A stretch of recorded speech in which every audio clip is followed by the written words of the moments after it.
de la familia. Primero poner un fundamento. Y el fundamento debe de ser Cristo. Ok, en la familia cristiana, hermanos. Vamos a leer Mateo 7:24, por favor. Ahorita vamos a leer algunos pasajes rapiditos así nomás para ir descifrando. Mateo 7:24.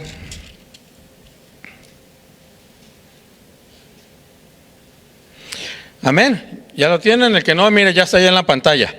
Dice, a cualquiera pues que me oye estas palabras y las pone en práctica, fíjense, ¿a qué lo va a comparar Dios? Lo compararé a un hombre prudente que edificó su casa. Fíjense lo que está hablando. ¿Quién está hablando aquí? El Señor Jesús. Se fija que siempre habla Él en forma figurada, pero dándonos una enseñanza, y en esto es acerca de la familia. Dice, lo compararé a un hombre prudente que edificó su casa sobre la roca. Y luego dice, descendió la lluvia, vinieron ríos, soplaron vientos y golpearon contra aquella casa, pero no cayó, porque estaba cimentada sobre la roca. Pero a cualquiera que me oye estas palabras y no las practica, lo compararé a un hombre insensato que edificó su casa sobre la arena. Descendió la lluvia, vinieron ríos, soplaron vientos y descendieron con ímpetu contra aquella casa y cayó, y fue grande su ruina. Aquí primeramente estamos viendo dos consecuencias, ¿verdad? Y el Señor está poniendo el mismo ejemplo que acabamos de leer en 1 Corintios, que primero tenemos que edificar sobre un fundamento. Y el fundamento es Cristo, que da la roca. Y aquí dice que hay un hombre prudente que edificó su casa sobre la roca. Nosotros ya sabemos qué. Y dice, vinieron vientos, vinieron lluvia, vinieron ríos, y la casa no cayó. ¿Y qué significa todo eso, hermanos? Hay una enseñanza, hay una predicación especial nomás sobre este texto, ¿verdad? ¿Qué significan los vientos? Pero para acabar pronto son todos los problemas que le vienen a esa casa. Pero como esa casa estuvo fundamentada en la roca, dice que no cayó, ahí permaneció. ¿Por qué? Porque tiene buen fundamento. Los ríos, las lluvias, los vientos, todo eso son problemas que le va a llegar a su familia, a su matrimonio. Pero ¿qué pasa, hermanos? Si está con buenos fundamentos, esa casa dice que va a permanecer. ¿Cómo la ve? Pero dice que un hombre insensato que edificó su casa sobre la arena, vienen problemas, viene esto, y miren, ¡zas!, ¿verdad? Cae esa casa, ¿verdad? Ahora hay otra cosa. No nomás el Señor nos dice, bueno, pónganse a edificar sobre el fundamento y eso. Primero vamos a echar los cimientos, vamos a fundamentar esta casa y todo esto. Vámonos a Primera de Reyes 5:17.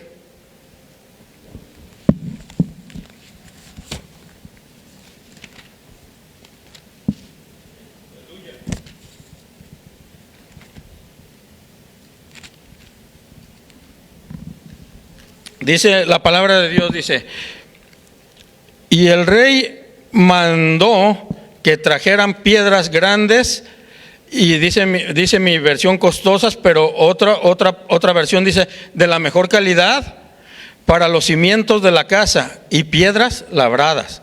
Hay dos cosas que está aquí diciendo el Señor, que mandó el rey, que primero para poner los fundamentos, que primero trajeran dos cosas, piedras primero de la mejor calidad y piedras labradas. O sea, que les iban a ir dando forma, las iban a ir acomodando, porque, hermanos, uno puede poner una piedra aquí y luego le queda un agujero y esta no concuerda, pues así déjale acá. No, piedras labradas, que concordara uno con la otra y de la mejor calidad. Fíjense, aquí está cómo nos está el Señor instruyendo primeramente a que sean de calidad nuestros fundamentos y piedras labradas. ¿Qué quiere decir esto, hermanos? Que nosotros tenemos que machar una cosa con la otra. El esposo se tiene que poner de acuerdo con la esposa para que mache, o sea, las tienen que labrar. Los acuerdos que ustedes deban de tener, porque cada familia y cada matrimonio es diferente. Unos pueden decir, mi casa me gusta así, mi casa me gusta así. Todo conforme a la voluntad de Dios, a la palabra de Dios está bien, pero cada quien es particular, cada matrimonio es particular. Los dos esposos se pueden decir, ¿verdad? A mí me gusta esto y a mí me gusta esto, bueno, pues vamos a hacerlo así. Ya están ustedes labrando, están dándole forma a las piedras que van a ser de buena calidad, porque si no, hermanos, son de buena calidad, se van a empezar a quebrajar, a quebrajar. ¿Y qué va a pasar? Aunque usted puso un fundamento de mala calidad, se van a empezar a quebrajar y se va a empezar a hundir el piso, se va a empezar a inundar, todo eso, hermano. ¿Por qué? Porque usted no va a edificar en buena calidad. Y Dios lo que nos manda es que nosotros empecemos, sí, a poner fundamentos y todo, pero de buena calidad y labrados, que vayan machando, que se vayan poniendo de acuerdo todo.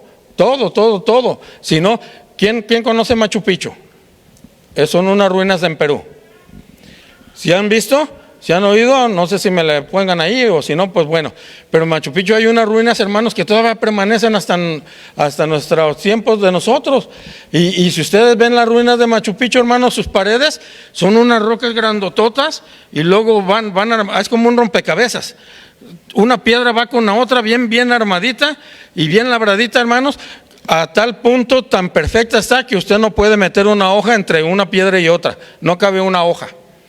Fíjense, ¿cómo está tan labradas esas piedras? Así, a ver si luego ponen una, no, pues no están ahorita ocupados. Una imagen, o si no usted véalo, pero es increíble. Unos dicen que fueron los extraterrestres los que hicieron eso. ¿Cómo ve? Pero es que es algo que no se puede hacer casi ahorita, unas piedras de grandísimas tonelajes y todo eso, pero están tan labradas que le digo que usted no puede meter una hoja de papel entre una piedra y eso. Están tan labradas perfectamente y ahí sigue la construcción. Imagínense cuántos vientonazos no le han pegado y cuántas cosas no le ha pasado y lluvia y todo eso. Y mira, ahí sigue la edificación ya de miles de años, ahí. Pues es que el Señor no se equivoca, por eso nos dice que tiene que ser de buena calidad y labradas, que machen perfectamente bien en todo esto, hermanos. Y nosotros, hermanos, no debemos de revolver los materiales. Ya cuando usted pone su fundamento, que ya hizo sus cimientos y todo, y usted va a empezar a edificar su casa, hermanos, ¿usted cuánto ha visto que le ponen un ladrillo de ¿cómo se llama antes? De barro, ¿verdad? Los que habían. Un ladrillo de barro, luego un ladrillo de esos rojos y luego un ladrillo de esos que están huecos por dentro, de adobe y un ladrillo de paja. Y imagínense cómo se va a ver esa barda, hermano. ¿Usted cree que va a durar? Pues cuando se derrita lo del barro se va a hacer chueca y se va a caer para allá y para acá. Entonces usted, hermano, usted no debe de revolver en su construcción que Dios nos está mandando a hacer diferentes materiales, porque dice que es de la mejor calidad, ¿verdad, hermanos? Usted no puede revolver y usted no puede pedir consejos de alguien, de alguna amiga que no es conforme a la palabra de Dios, porque hay amigas que le dicen, mira, niégatele al esposo una semana y verás que va a hacer lo que quieras. Y empiezan ahí los consejos, y usted empieza a oír consejos de aquí, empieza a oír a la doctora Polo, ¿verdad? Empieza a ir a la Laura, ¿verdad? Y que esto y que lo otro, y empieza usted a edificar conforme le dan consejos y ya pone un ladrillo de paja, ya pone un ladrillo bueno, ya pone un ladrillo hueco y empieza a edificar su casa con todas esas cosas. O hermanos, empiezan a hacer caso a los psicólogos, ¿verdad? A los psicólogos. ¿Sabe usted, hermanos, cuáles son esos consejos de psicólogos? Están fuera del orden de Dios, porque le quiero decirle que hay los tres influencers, los que influenciaron más la psicología de que hasta ahorita nosotros está Freud, Roger y Skinner. Son los tres más grandes influencers de la psicología. ¿Y sabe qué tienen en particular esos? No creen en Dios, no creen en Dios y odiaban al cristianismo, como dice el ratón, con odio jarocho. Así, con ese odio, ellos no saben quién es el ratón, que dice, te odio con odio jarocho. Bueno, ustedes, yo que estoy más viejillo, yo sé a qué me refiero, ¿verdad? Pero, ¿alguien sí sabe? ¿Nadie? Bueno, estaba un personaje de un ratón, un hombre pues disfrazado de ratón, y su frase era esa, te odio con odio jarocho, o sea que con todo el odio que más pudiera. Entonces, por eso les digo, a estos son tres hombres, los que es Roger, Skinner y Freud, el que inventó la psicología, Freud, esos odiaban al cristianismo. Entonces, hermanos, ¿ustedes creen que ustedes pueden aceptar un consejo de ellos? ¿Sí o no? Pues si ustedes aceptan un consejo de ellos, están poniendo unos ladrillos todos esos de paja, que al rato no les van a servir de nada. ¿Y saben qué es lo peor de ellos, hermanos? Que entre ellos tres se contradecían. Uno decía que los otros no estaban diciendo bien, y unos decían que los otros dos, y los otros dos que este y que no. Y entre ellos decían que no estaba bien, ni entre ellos se ponían de acuerdo. Y para acabar pronto, la psicología solamente se rige por tres facetas que ellos tienen, hermanos. Ellos tienen tres conceptos, que dice que usted se comporta o se rige por medio de su pasado, por medio de las circunstancias o por medio de sus genes. O sea, pobrecito, tú no eres responsable de lo que hiciste, tú no eres responsable de nada. ¿Por qué? Eso lo dice la psicología, porque conforme a tu pasado, por ejemplo, un hombre puede decir, yo chicoteo a mis hijos porque a mí me chicoteaba mi papá con unos látigos, y yo por eso chicoteo a mis hijos también, ¿verdad? O sea, la psicología dice, pobrecito, no tiene la culpa él de que chicotea a sus hijos porque a él lo chicotearon. O sea, ya es una consecuencia de un pasado que él vivió. Eso dice la psicología, ¿verdad? Yo soy bien borracho y mujeriego porque mi papá era bien borracho y mujeriego, y ese ejemplo me dio. Y la psicología dice, pobrecito, es que vio esos ejemplos, por eso así es él, ¿verdad? La psicología. Para acabar pronto, la psicología dice que uno no es culpable de nada. Es de acuerdo al pasado, a la circunstancia o hasta a los genes. Pues es que yo soy bien corajudo y no se me quita. Es que ya trae los genes. Ya, por eso él no es culpable de que le golpee a la mujer, porque ya es corajudo, ya lo trae en los genes.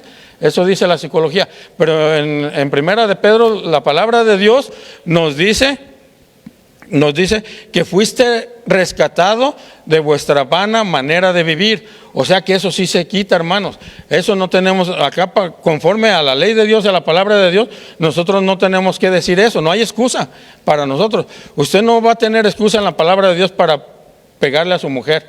No hay excusa para eso. ¿Por qué? Porque está la ley diferente en la palabra de Dios. A usted no lo excusa eso. Entonces, hermanos, cuando empezamos a construir que del consejo de aquí, que del consejo de acá, que del psicólogo, que la fulana que nos dice, hermanos, ahí es donde empezamos nosotros a construir nuestra casa como lo está tipificando la palabra de Dios, con diferentes materiales, no de calidad. Por eso usted no debe de hacer caso a que mi comadre me dijo, mi compadre me dijo, ¿verdad? Y esto, y que a ella le funcionó, a mí también me va a funcionar, ¿verdad? No, hermanos. Todo el consejo, dice aquí Pablo, que todo el consejo de la palabra de Dios aquí está, todo. O sea que no hay nada que no esté aquí, hermanos. Ahora, el consejo de Dios para la familia es este. Vamos a empezar con el consejo de Dios. Vámonos al libro de Efesios, hermanos.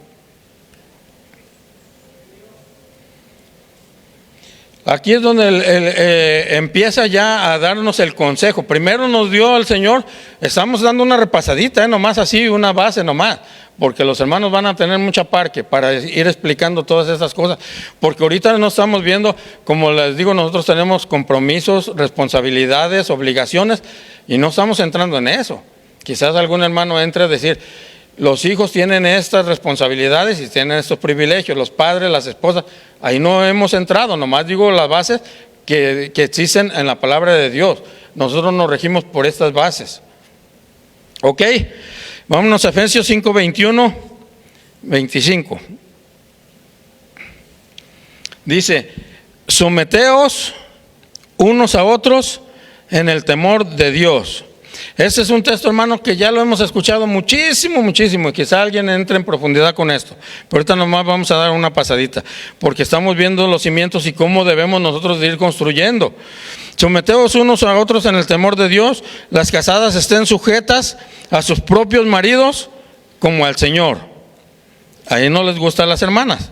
Y luego ya, porque el marido es la cabeza de la mujer, así como Cristo es la cabeza de la iglesia, la cual es su cuerpo y Él es su Salvador. Así que como la iglesia está sujeta a Cristo, así también las casadas lo estén a sus maridos en todo.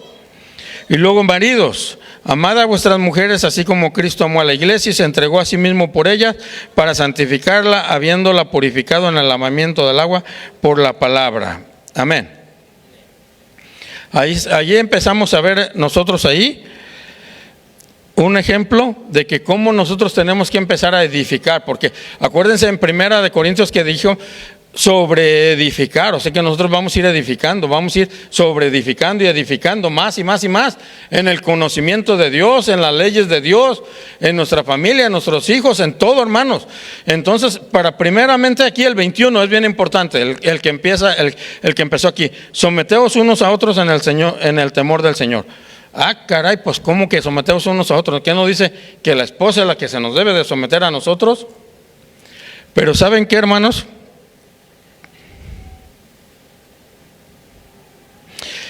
Esa palabra de someteos unos a otros está en el concepto de familia. Amén. En el concepto de familia, porque aquí se está tratando de familia. Ok.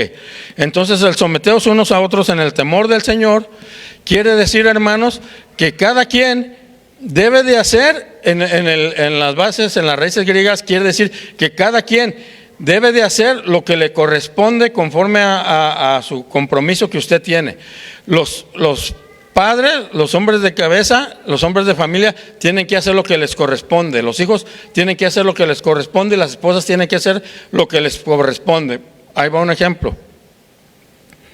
Hermanos, por ejemplo, miren, no porque yo ponga aquí a mi hija, ¿verdad? Pero, por ejemplo, en veces ponemos, nosotros hacemos células en la casa, ¿verdad? Célula los jueves y esto y lo otro, y en veces le toca a uno otro. Y en un jueves que nos tocó, dice, pues yo les voy a dar el consejo de la palabra, es que a ustedes les hace falta paciencia. Nos dijo paciencia, ¿verdad? Dice, tanto a mi mamá como a mi papá. A ustedes les hace falta paciencia y ya nos empezó a instruir esto, ¿verdad? Así. Y luego, tú, en otra ocasión, tú debes de dedicarle un día a mi mamá, porque todos los días los agarras tú. Entonces debes de dedicarle un día a mi mamá, y un día para ti, y un día para la familia, y un día para... ok. Y yo dije, ok. Imagínense, hermanos, que yo me ponga a pensar, ¿por qué me está diciendo esta chiquilla esto a mí? Si yo soy la cabeza, ¿verdad? Yo soy la que le debo decir. ¿Por qué esta chiquilla me tiene que decir? ¿O por qué tengo yo que aceptar lo que ella me diga? Si la palabra aquí nos dice someteos unos a otros, ella lo está haciendo. Me está diciendo en algo que ella ve que nosotros estamos. Y yo tengo que hacerle caso, yo me tengo que someter a ella porque ella me está dando una instrucción acerca de la palabra de Dios. No porque sea mi hija no le voy a hacer caso. Si es el consejo de la palabra de Dios que ella me está dando, que ella ve las cosas, yo tengo que hacerle caso. Si yo me pongo a pensar, no, pues yo soy la cabeza y yo qué le voy a hacer caso. Entonces yo voy a ser más bien un cabezón, no la cabeza. Sí, hermanos, sí saben que es un cabezón, ¿verdad? Nosotros en México decimos, eres bien cabezón. Porque, por ejemplo, al niño que le dicen, ¿cuántos son 2 por 5? No sé, 10. ¿Y cuántos son 5 por 2? ¿8? Eres bien cabezón. O sea, es alguien que no entiende, alguien que no, ¿verdad? Porque no entiende. Eso es ser un cabezón, alguien que no entiende. Entonces, hermanos, nosotros, por ejemplo, la esposa le dice al esposo, oye, ya mañana tenemos que pagar los biles, porque ya tenemos que pagarlos. Y si el esposo le dice, ¿sabes qué? No puedo porque acaban de salir unos tenis Nike, bien bonitos, es el nuevo estilo de los Nike, y me compré los tenis y ya no tengo para pagar los biles. ¿Cómo ve? ¿Está bien que la esposa le diga al esposo o que no le diga? Ok, ¿verdad? ¿Por qué? Porque tiene razón. El esposo se tiene que sujetar a la esposa porque le está diciendo algo bien. El exigirle el diario, como ellos hayan quedado, está bien que la esposa le exija al esposo, ¿verdad? Algunas cosas está bien que los hijos le exijan a los padres. Por eso dice someteos unos a otros, pero conforme al deber que cada uno tenemos que hacer. Si yo no cumplo con mi deber, que yo debo de estar cumpliendo con mis obligaciones y con mis deberes, así sea yo la cabeza, la esposa o los hijos tienen el derecho de decirme a mí que estoy mal y que debo de hacer así las cosas. Y yo me tengo que someter, así sea mi hija, así sea mi esposa, porque yo no estoy haciendo mi deber. Si yo estoy haciendo mi deber, ellas no me pueden decir. Por eso aquí se trata de deberes y obligaciones que cada quien cumpla, y entonces sí, podemos nosotros exigir o pedir. Está, hermanos, como por ejemplo, ahí había un pastor, ¿verdad? Había un pastor que que diario bien ocupado, pues ya ven los pastores cómo son bien ocupados. Y el hijo ahí estaba, papá, jugamos fútbol, sí, hijo, te voy a dar 1 hora para jugar fútbol. Y ahí estaban en el patio, y agarra el papá. Hola hermano, ¿cómo estás? Y bien, no, pues sí, pues mira, ahí te va. No, pues sí, mira. Oh, nomás ponme unas mesitas para poner mis libros y todo eso y todo el otro. Y allá andaba. Y se le arrima el hijo al papá. Papá, me prometiste 1 hora y yo quiero 1 hora de calidad para mí nomás. ¿Por qué estás hablando por teléfono? Yo exijo esa hora para mí, porque tú me quedaste esa hora para mí. Yo quiero esa hora de calidad para mí. Y tú diario estás ahí ocupado en otras cosas. ¿Tenía el derecho el hijo de decirle al papá, sí o no? ¿Verdad que sí? Porque el papá le había prometido que iba a jugar con él 1 hora, pero no se la estaba dando de calidad. Es lo que siempre digo, la palabra de Dios y todo dice que lo que debemos de hacer, como debemos de construir, es con calidad. Él no estaba construyendo ahí con su hijo 1 hora con calidad, estaba dándole 1 hora, pero acá atendiendo. Y al hermano, ay, ¿qué pasa algo? No, todo está bien, ahorita te hablo, y ya le cuelga. Tiene razón, hijo, ahí está ya, y ya cuelga el de este. Entonces, a eso me refiero, a que los hijos no nos van a poder exigir cosas que son injustas o que van contra la palabra de Dios, pero sí tienen derecho de exigir al papá, a la mamá o a alguien cosas conforme a su derecho de ustedes, que no están viendo que están siendo suplidas. Por eso les digo que vamos a entrar mucho en eso, en cuáles son sus derechos y cuáles son también sus obligaciones. No nomás para acá, también para allá. Ustedes les deben respeto a los papás, hermanos. Y la instrucción en edificar esa casa, nosotros tenemos que empezar por dar la instrucción buena a nuestros hijos, hermanos. Y miren, esa instrucción buena a nuestros hijos es una construcción, hermanos, que nosotros estamos haciendo. Miren, déjenles digo una cosa, es hasta por el bien y conveniencia de ustedes. Si ustedes instruyen bien a sus hijos, al rato no les van a estar dando dolores de cabeza, están bien instruidos. Y si usted no se instruye bien, les van a dar dolores de cabeza. Si tú no instruyes a esa niña, al rato te va a traer puros problemas y dolores de cabeza. Y si tú le instruyes bien, también te va a traer problemas, pero menos, ¿verdad? Pero va a ser mucho menos y ella sola va a saber actuar. Por esto les digo, miren hermanos, este es un testimonio de un pastor, ¿verdad? El pastor, pues imagínense pastor, entonces estaba instruyendo bien a su niño y todo esto, y ya le decía, no hijo, pues mira esto, la palabra de Dios dice esto. Y una de las cosas que le instruyó es que debemos de confiar en Dios, como la hermana nos acaba de dar un testimonio. Y no se desesperó y insistió. Hay un poema bien bonito que no se los voy a decir, pero dice, no desistas. Y habla de eso. Luego se los digo. Pero hermanos, no debemos de nosotros de insistir y el Señor, Él tiene sus tiempos. Nosotros nomás tenemos que insistir, ¿verdad? Y los tiempos del Señor son perfectos y Él va a hacer, ¿verdad? Conforme a su voluntad. Entonces pues, el papá instruía a su hijo y seguido, y un día le dijo, mira hijo, si yo cuando estaba joven yo tenía que ir a la iglesia y yo me tenía que venir caminando y atravesando de aquí para acá y tenía que atravesar unas vías de tren bien feas, unos baldíos y todo eso, y yo siempre le pedía protección al Señor y yo le decía, la sangre de Cristo tiene poder, la sangre de Cristo tiene poder. Y nunca me pasó nada. Dice, ¿sabes qué hijo? Un día que iba por ahí, dice que me sale un perro bravo y venía a atacarme, el perro ese bravo. Yo le dije, la sangre de Cristo tiene poder. Y solo el perro ya nomás dejó de ladrar y se fue. Entonces es cierto, hijo, pero uno diciéndolo con fe, ¿verdad? Con fe, con corazón y todo eso. Y así pasó el tiempo y todo eso. Ándale, hermanos, que un día el chiquillo que se portó mal, pues ya no estaba tan chiquillo, estaba grandecito. Y ya se portó mal y ya había hecho una cosa que no tenía que hacer y ya la había hecho otra vez. Entonces el pastor, conforme a la palabra de Dios, dije, ¿sabes qué? Tú necesitas reprensión porque yo ya te di consejo y tú no hiciste caso. Tú necesitas ahora una reprensión. La palabra de Dios me da derecho de darte unos buenos porque no entiendes. Ven para acá. Y ya agarró al chiquillo y, a ver, pónteme aquí porque ahorita te voy a dar unos buenos para que aprendas. La palabra de Dios dice que con vara se corrige al chiquillo que no obedece, al necio, con vara, ¿verdad? Entonces ahorita vas a ver, se quitó el fajo y ya estaba para darle al chiquillo y ya le iba a dar unos buenos y el chiquillo que grita, la sangre de Cristo tiene poder. Y como él le instruyó que con la sangre de Cristo le iba a librar de cualquier peligro y de cualquier cosa mala, Pero gritó el chiquillo, la sangre de Cristo tiene poder.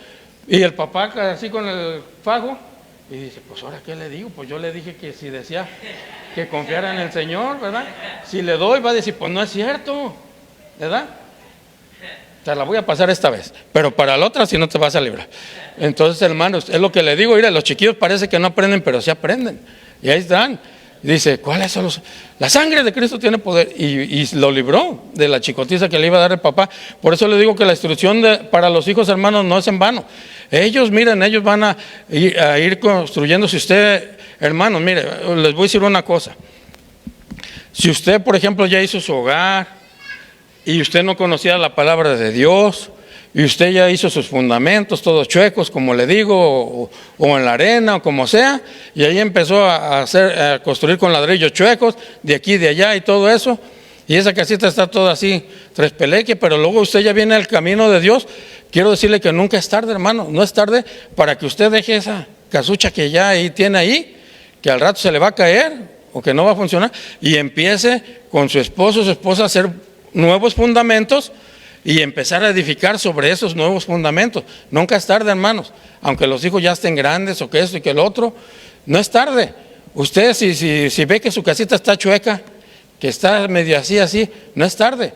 Empiece a hacer y a ponerse de acuerdo con el esposo. Mira, hay que labrar de buena calidad. Este ladrillo aquí, mira, este concuerda con esto. Aquí vamos a ponernos de acuerdo.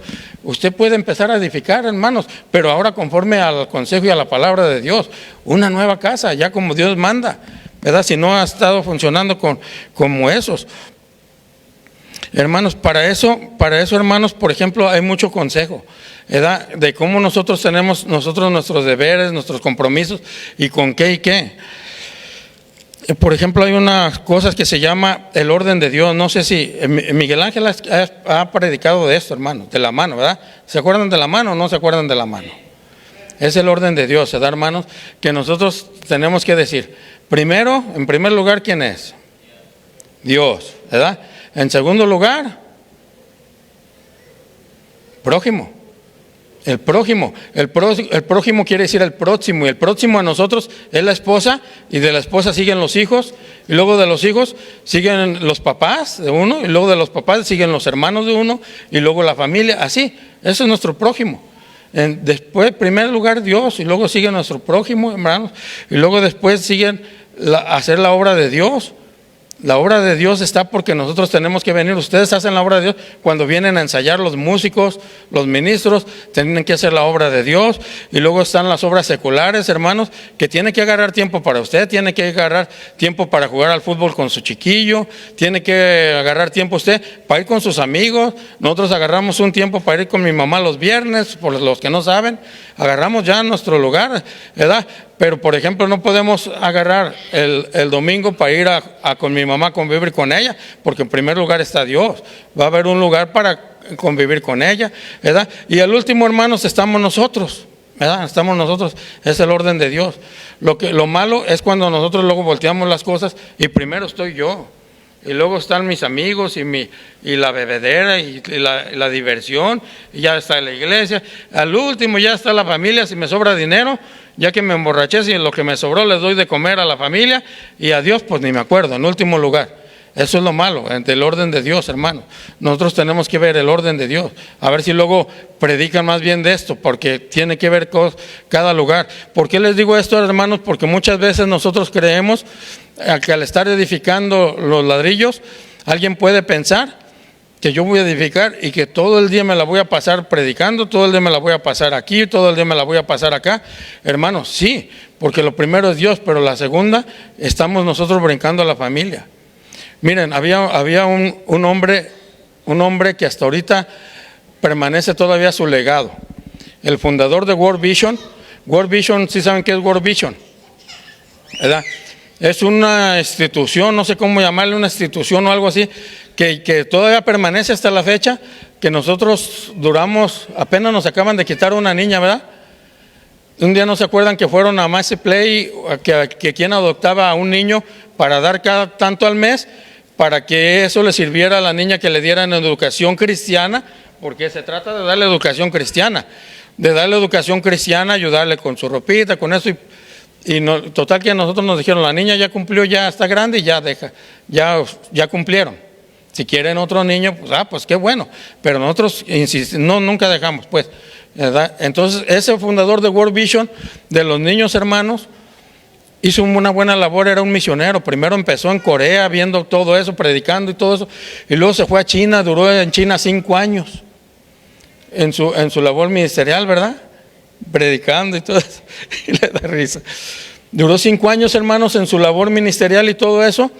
Y después de 5 años, llegó a su casa, su esposa estaba embarazada. Y su niña, mamá, ahí está un señor afuera, ahí está un señor. ¿Y qué sabe qué? Y ya, es tu papá, déjalo meter. La niña ni lo conocía el papá, porque duró 5 años por allá, en su misión, hermanos. ¿Y sabe qué pasó? Algo triste, hermano, que esta muchacha creció. Esta muchacha creció y creció, y cuando al momento que tuvo 18 años, que tuvo su pasaporte, se fue a Suiza. Y alquiló un cuarto de hotel, y en el cuarto de hotel escribió una carta. Escribió una carta y decía ahí, dice, yo nunca tuve un padre, tuve un pastor. Mi mamá nunca tuvo un esposo, tuvo un misionero. Y tomó unas pastillas y se suicidó, que la agarró. Imagínense, esa obra que este señor estaba haciendo, todavía está, llega a 35 países, esta labor de World Vision. Él es el fundador. Pero miren, hermanos, usted dice, ¿así le pagó Dios o algo? Es que es lo que le digo, Dios tiene un orden y tenemos que seguir nosotros el orden de Dios. Claro que en primer lugar está Dios, pero luego sigue nuestra familia, que es bien importante. Y Dios no se enoja porque usted diga, ahora le voy a dedicar un día a mi esposa y a mis hijos. Dios va a decir, no, yo quiero todo el tiempo para mí. No, así no dice Dios. Dios instituye un orden por lo mismo. En los 10 mandamientos, los 3 primeros mandamientos son para Dios. El 4.º mandamiento ya es para los padres, que ya viene siendo, que es lo que le digo, el prójimo, ¿verdad? Entonces Dios, igual le reclamaron un día al Señor y le dijeron, mi ofrenda es, ¿cómo se llama? La ofrenda que ofrecían a Dios, que decía que era para Dios. No le puedo dar a mis padres porque esta ofrenda es para Dios. Y dijo Dios, no, ustedes tienen que ayudar. Corbán, mi ofrenda es Corbán, que quiere decir que todo está dedicado para Dios. No, es que Dios no quiere todo su dinero a usted.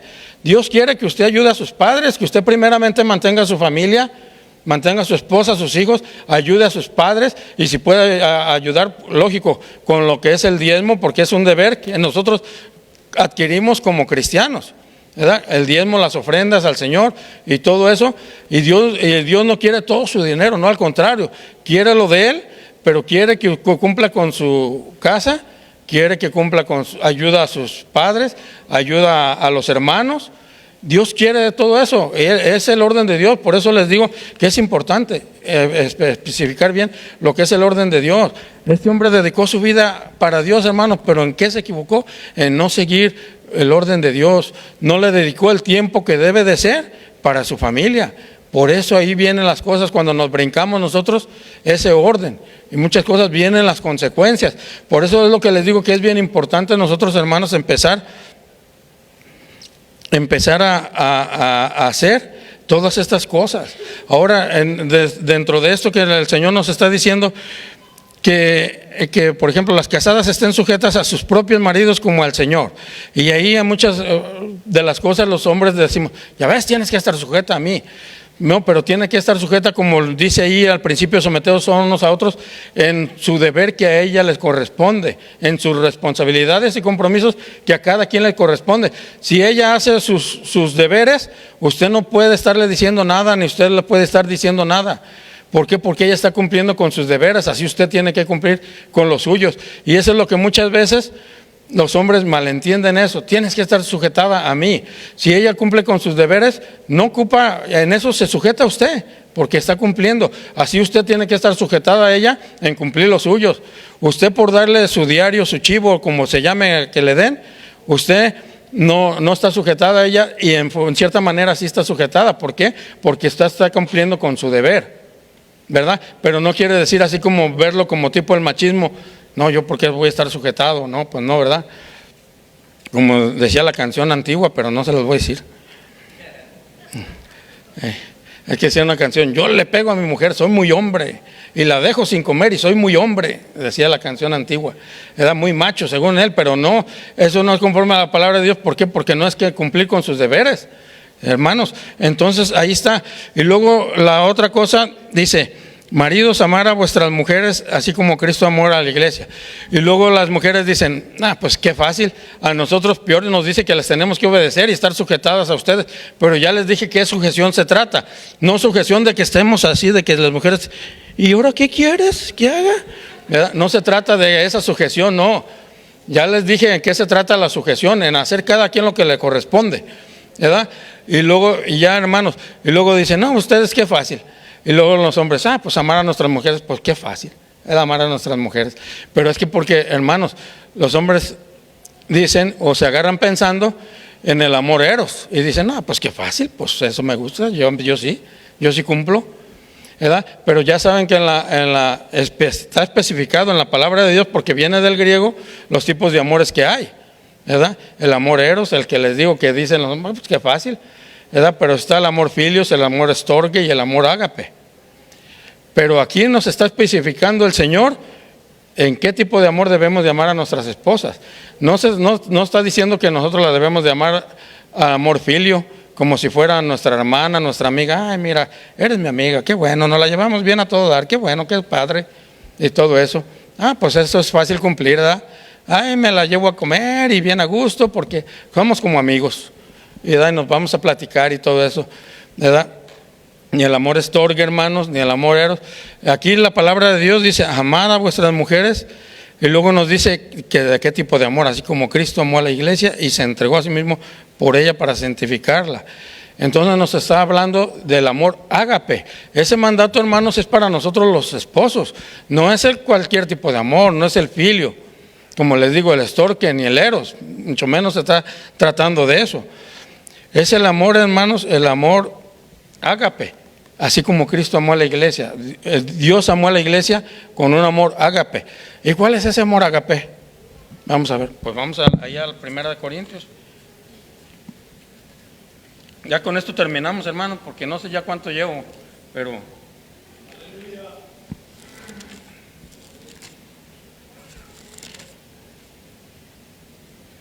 1 Corintios 13. Y vámonos al 4, desde el 4, 13:4. Maridos, este es el amor ágape, este es el amor con que Cristo amó a la iglesia. O sea, las mujeres dicen: qué fácil, a nosotros bien sujetas, pero ellos nomás que nos amen. No está fácil, no está sencillo, van a ver por qué. Este es el amor ágape, el amor es sufrido.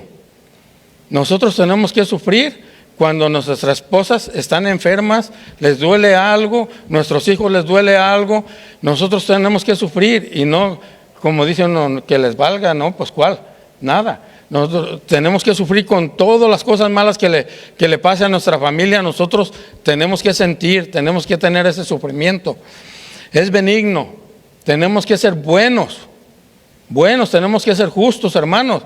Como les digo, a ver, usted va y se compra sus tenis y todo eso, y ya no tiene para dar el chivo, o ya no tiene para dar los biles. Pues ¿cómo está eso? No, es benigno. El amor no tiene envidia, el amor no es jactancioso y no se envanece. Usted no va a estar envanecido sobre su esposa: yo soy más que tú y tú estás sujetada a mí. No se envanece, no es jactancioso, no hace nada indebido. No busca lo suyo, como les decía, en la mano. Al último somos nosotros. Primero es nuestra esposa, nuestros hijos acá están en segundo lugar. Al último somos nosotros. No busca lo suyo, no se irrita, no guarda rencor, no se goza de la injusticia, sino que se goza de la verdad. Todo lo sufre. ¿Ciertos varones, todo lo sufren ustedes o no? ¿Verdad que no? Dice: todo lo sufre, todo lo cree, todo lo espera, todo lo soporta. ¿Ustedes todo le soportan a la esposa, a los hijos, a las demás personas? El amor nunca deja de ser, pero las profecías se acabarán, cesarán las lenguas y el conocimiento se acabará. En parte conocemos y en parte profetizamos, pero cuando todo esto venga, entonces esta parte se acabará. Hermanos, pónganse a analizar lo que es el amor con que Cristo amó a la iglesia. Y esa es la ordenanza para nosotros. Dice, ustedes van a amar a sus esposas con el mismo amor que yo amé a la iglesia, o que con que yo amé, que hasta dio su misma vida por nosotros. ¿Cómo ve? Con ese amor quiere que nosotros amemos a nuestra familia, hermanos. Para eso. Y no es fácil. Eso no es fácil. Cuando hermanas, cuando un esposo no cumpla con estas, ustedes tienen que grabarse estas partecitas para que luego se lo saquen al esposo. Cuando esté todo corajudo, dice, ¿no que el amor todo lo soporta? ¿Cómo ves? Ahí estás fallando, ¿verdad? O cuando esté fallando ahí, ustedes, como les digo, ¿cómo leímos en Primera de Efesios, hermanos? Someteos unos a otros. Ahí el esposo, usted va a tener derecho, como les había dicho al principio, usted va a tener derecho de reclamarle y de decirle al esposo, y él se tiene que sujetar, porque cuando usted llegue todo corajudo, hey, cálmate, dice que me debes de amar con un amor como Cristo amó a la iglesia, y no se irrita, dice, no es corajudo, y tú vienes muy corajudo, no estás haciendo. Entonces usted, el esposo, se tiene que sujetar a usted y decirle, tienes razón, deja que me calme un poquito, ¿verdad? Entonces, hermanos, todo eso es el consejo de Dios y todo eso. Y como les digo, hay una cantidad de hermanos, porque, por ejemplo, ya para acabar pronto, ¿quién dice que no? ¿Y quién me va a dejar mentir en esto? Hay un problema actual que se llama el ningufoneo. ¿Sí saben qué es eso? El ningufoneo. Esto quiere decir, viene de las raíces phone, que es teléfono, y snubbling, que quiere decir hacer un desprecio. Y quiere decir que usted le hace un desprecio a la esposa, a los hijos, que está usted con el celular. Sí, no, pues como le dije el muchacho, el pastor del fútbol. Y los hijos están en el sillón. Como mi esposa, fíjense, mi esposa y mi